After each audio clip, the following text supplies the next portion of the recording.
Chris ব্রডের পর এবার বিস্ফোরক অভিযোগ গ্রেগ চ্যাপেলের। নিশানায় সৌরভ গাঙ্গুলী ও জগমোহন ডালমিয়া। প্রথম বোমাটি ফাটিয়েছিলেন প্রাক্তন ম্যাচ রেফারি ক্রিস ব্রড। এবার বিস্ফোরণ ঘটালেন ভারতেরই প্রাক্তন কোচ গ্রেগ চ্যাপেল। বোর্ডের অভিযোগে সুরে সুর মিলিয়ে গ্রেগ দাবি করলেন, তিনি যখন ভারতীয় দলের কোচ ছিলেন তখনও বিসিসিআই ম্যাচ রেফারিদের নিয়ন্ত্রণের চেষ্টা করত। সম্প্রতি ক্রিস ব্রড অভিযোগ করেন, 16 ওভার রেটের জন্য ভারতকে শাস্তি দেওয়া যেত না, এমন নির্দেশ দেওয়া হতো আইসিসির কর্মকর্তাদের।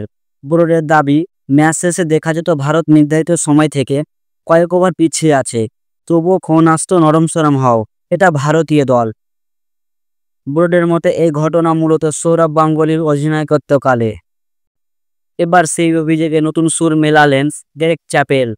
তার দাবি, 2005 সালে জামশেদপুরে ভারত পাকিস্তান ম্যাচের সময় সৌরভকে 16 ওভার রেটের জন্য 6 ম্যাচ সাসপেন্ড করা হয়েছিল। পরে সেটি কমিয়ে 4 ম্যাচ করা হয়। গ্রেগের কথায়, ডালমিয়া আমাকে বলেছিলেন সৌরভের সাসপেনশন কমাতে পারো, যাতে ও শ্রীলঙ্কা সফরে যেতে পারে। আমি বলেছিলাম না, আমি সিস্টেম নষ্ট করতে চাই না। এদিকে ব্রড ও চ্যাপেলের মন্তব্যে বিসিসিআইয়ের ভূমিকা নিয়ে বিতর্ক আরও গভীর হয়েছে। কেউ কেউ মনে করছেন আইসিসিতে ভারতের প্রভাব ক্রমশই বেড়েছে, তবে অনেকেই মনে করছেন গ্রেগ চ্যাপেলের সৌরভ বিরোধিতা অতীত সম্পর্ক এই অভিযোগের পিছনে প্রভাব ফেলতে পারে।